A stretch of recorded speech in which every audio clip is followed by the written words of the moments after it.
우선순위를 말할 때는 급하고 중요한 것, 또 급하지는 않지만 중요한 것, 급한데 중요하지 않은 것, 급하지도 않고 중요하지도 않은 것, 이런 기준으로 정하기는 합니다. 당연히 우리 그리스도인들은 절대 바뀌어서는 안 되는 우선순위가 있어요. 그런 우선순위, 신앙 영역이죠. 하나님께서는 하나님과 관계하여서 바뀌어서는 안 되는 우선순위에다가 거룩할 성자, 카도시를 넣어두셨어요. 성물, 성전, 성직, 성일, 이런 것들, 거룩한 것들은 항상 우선순위를 두게 했습니다. 그런데 오늘 우리가 이런 것들을 제외하고 하나님의 백성들이 어떻게 우선순위를 정해서 살 수 있는가, 설교 끝부분에 알려드리도록 하겠습니다. 우선 어떤 선택을 해야 되는지 선정의 기준을 실리적 판단에 따라서, 합리성을 따라서, 도덕성을 따라서 판단하기도 합니다. 그렇지만 도덕적 기준이 반드시 우선순위를 정하는 기준이 될 수 없는 게, 도덕적 판단은 반드시 상황과 연결되어서 상황윤리에 빠지게 됩니다. 그 대표적인 도덕적 판단과 관련된 예시를 든 분이 마이클 샌델의 정의란 무엇인가 이잖아요. 트롤리가 고장이 나서 이대로 달려가면 저 선로 끝에 5명이 공사하고 있는데 멈추지 않습니다. 브레이크가 고장이 나서. 그런데 저쪽 왼쪽에 보니까 한 사람이 일을 하고 있어요. 이걸 왼쪽으로 틀면은 저기 가서 부딪히면 그래도 4명을 살릴 수 있다. 실제적으로는 5명을 살리기 위해서 1명을 희생시킬 수 있는 공리적 판단을 하지만 그 한 사람은 무슨 죄가 있어서 느닷없이 죽임을 당해야 하는가. 이 유명한 하버드 대학의 강의 정의란 무엇인가의 한 부분이지 않습니까? 특정한 상황들은 우리로 하여금 우선순위를 정하게 하는 상황윤리에 들어가게 하고, 이걸 우리는 도덕적 딜레마 상황이라고 합니다. 제가 드릴 수 있는 말은 누구를 먼저 구해야 될까요? 어렵다. 이렇게 토론하기 시작하면 전 오늘 마이클 샌델이 되는 거죠. 10시간 동안 토론했는데 답이 없다라는 거죠. 이것은 어떤 상황에서도 답을 내지를 못합니다. 그러나 신앙에서 선택권은 한 가지 제한할 수 있을 것 같습니다. 내가 선택한 선택이 나의 유익을 위한 것인가, 타인의 유익을 위한 것인가. 예수님께서는 자기가 아닌 타인의 거룩을 위해서 자기 생명을 내어주셨기 때문에 생명, 거룩, 진리와 관계된 것이 아니라면 우선순위와 관련된 것에 대해서는 바뀌어도 될 큰 문제가 없을 만한 것들은 그냥 쉽게 아무거나 해도 된다, 이렇게 말하는 거죠. 제가 앞 시간에는 바뀌어서는 안 될 우선순위에 대해서 말했다면, 이걸 제외하지 말고 우리가 정할 수 있는, 바꿀 수 있는 우선순위에 대한 3가지 팁을 알려드리겠습니다. 첫 번째가 뭐냐면요, 우선순위를 정하기 전에 우리가 어떤 결정을 하든 하나님께서 인도하신다는 믿음이 필요합니다. 그 믿음 안에 있으면, 어떤 상황에서 인도하신다는 그 믿음 안에 있으면 나머지는 상식적인 수준 안에서 다 할 수 있습니다. 우리가 상식, 커먼 센스라고 하는 이 상식에는요, 밥 먹을 때, 우리 밥 차릴 때 밥을 먼저 놓습니까? 국을 먼저 놓습니까? 반찬을 먼저 놓습니까? 뭐든 상관없죠. 수저를 먼저 놓죠. 근데 통상 우리 오래되신, 나이 드신 어른들은 국을 맨 나중에 놓아요. 국 식지 말라고.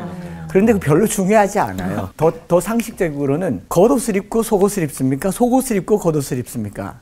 속옷을 입어요. 속옷을 입고 겉옷을 입죠. 만약 겉옷을 입고 속옷을 입으면 슈퍼맨이 되겠죠.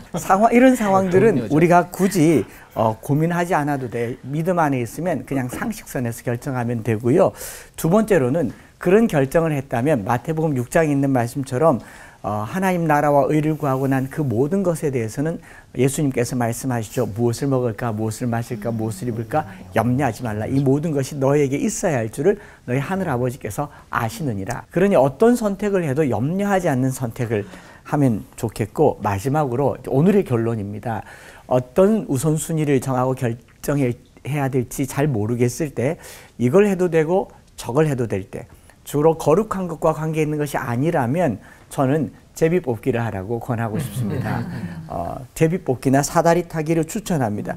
좀 생뚱맞고 우스꽝스러운 표현 같지만 구약시대 때는요, 우선순위나 어떤 중요한 결정을 할 때 아디아포라라고 하죠. 이걸 해도 되고 저걸 해도 되는 상황에서는 제사장의 가슴, 판결의 흉패라고 해서 우림과 둠밈, 이 빛이라고 하는 우림, 둠밈이라고 하는 완전 이 검은 흰색 돌과 검은색 돌을 이렇게 둘러서 제비를 뽑았거든요.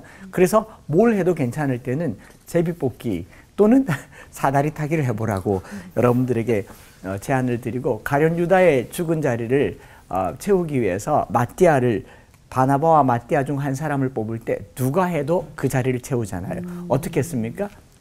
제비 뽑았죠. 제비 뽑기는 미신적이거나 주술적인 것이 아니라 신앙 안에서 성도들이 할 수 있는 꽤 괜찮은 우선순위가 되지 않을까 생각을 해봅니다. 동전 앞뒤로 던지기, 제비 뽑기, 사다리 타기.